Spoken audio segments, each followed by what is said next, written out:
Hey there, this is Ranjit and I have the Samsung Galaxy Core Prime with me, which is a budget-oriented device by Samsung, and this came after the Galaxy Core 2. In fact, the Galaxy Core 2 was one of the most horrible Samsung device that I've tested. Let's hope this one is better. So let's do the unboxing, and it comes with some interesting specs for the price. Let's first talk about the pricing. The price quoted on the box is 11,300, but this is available in local stores for around 9,600 to 10,000 bucks. It sports a quad-core processor clocked at 1.2 gigahertz. And in terms of camera, it has a 5 megapixel main camera and a 2 megapixel front-facing camera. So let's do the unboxing for this device now. And let's open this up.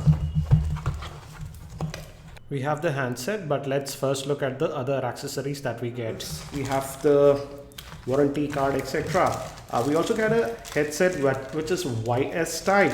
These are not in your regular headsets that we get. And we also have a microphone here and a button to take calls. Let me keep that to the side. We get a power adapter to which the USB cable is pre-attached, a micro USB to USB cable, and the battery itself. So here we have the handset. We have this protective cover. Let me take this out. And on the back also we have some plastic. Let's pop in the battery and can open this up. And again, as you can see, it is a dual SIM device. This is the first SIM slot and this is the second SIM slot. Underneath this we actually have the micro SD card also here. So it is still a dual SIM device. So let me put this in, and it's a 2000 milliamp hour battery. Regarding the camera, we have some plastic. Let me take out. It's a 5 megapixel shooter, but the good thing is that it can shoot video in 1080p. So that's a nice thing. And we also have a LED flash. So let me put this back, the back cover. Again, looks like a typical Samsung device. So let's power it on. And it gave me haptic feedback. And let me give you a physical overview. By the time it boots, we have the 3.5mm headphone jack over here, the power button, moving towards the bottom, the micro USB slot, main microphone, and on this end we have the volume rockers. And moving towards the back, the main camera, that's a 5 megapixel shooter, LED flash, opening for the speaker phone, Samsung branding. And let me just quickly set this up and we'll continue. And just completing the setup, I've connected to my Wi-Fi network. And regarding the other configuration, as I told you, it supports a 1.2 GHz quad-core processor. Regarding RAM, it has 1 GB of RAM and the GPU is the Mali 400 GPU. Some websites are claiming that it has a Snapdragon 410 chipset, but that's not correct. And the screen size is a 4.5 inch screen, but again, the resolution is not that great. It's just 800 by 480. So I'll just skip this and let's finish and think so we are done. Yes, we are booted and we don't get any auto brightness, and so as you can see I don't have that, so looks like we don't have any auto brightness, so you got to manually adjust the brightness on this device.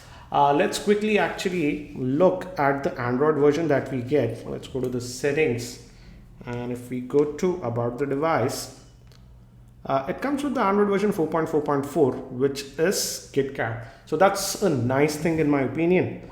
And let's look at the storage also. We did not add a micro SD card, and out of that 8 gigs of internal storage, the space that we have is 5.3 gigabytes.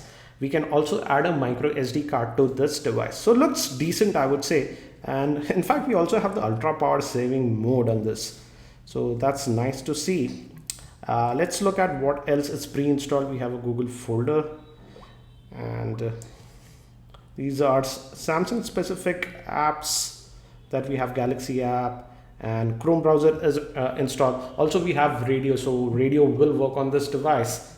And let's just go here, and not a lot of bloatware, I would say, so I would say that's a nice thing. And as we are actually connected, let's fire up the web browser. Let's invoke Chrome. Let me adjust the brightness so you don't have the auto brightness sensor on this, and I'll just continue like this. And let's go to rediff.com, and initial impressions till now, the phone feels very responsive. It's not like earlier Samsung devices, budget devices with skim and which are very sluggish.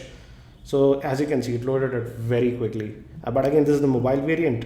So let's invoke the full website, that's the desktop variant, and see.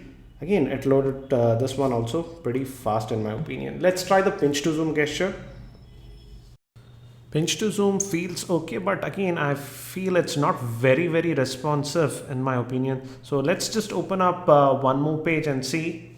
Oops, let me click on the story. Yes. Initial impressions, decent web browsing, but not the most responsive, I would say. Let's see the viewing angles. The viewing angles are sadly not that great. It is okay if you just tilt it like this, but if you tilt extremely like this, as you can see, it starts to fade away. So Samsung's skin on the screen quality, it's average screen quality. I would say it's not bad, but just average-ish. And you can add your widgets, etc. like this. Let's quickly also look at the camera. The camera is supposed to be a 5 megapixel shooter. So let me bring some objects and let's check out the camera. And let me just tap in. We have to tap to focus.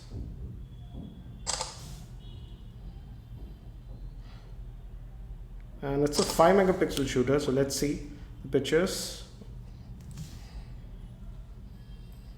This came out pretty clean in my opinion.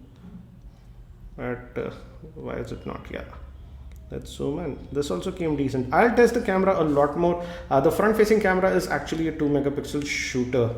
So I'll be testing the camera performance later on in my full in-depth review. So that's it for now for this very quick unboxing of the Samsung Galaxy Core Prime. If you have any specific questions around this device, do post them in the YouTube comments and I'll try to include them in my review. Thanks for watching. This is Ranjit and I hope to see you in my next video.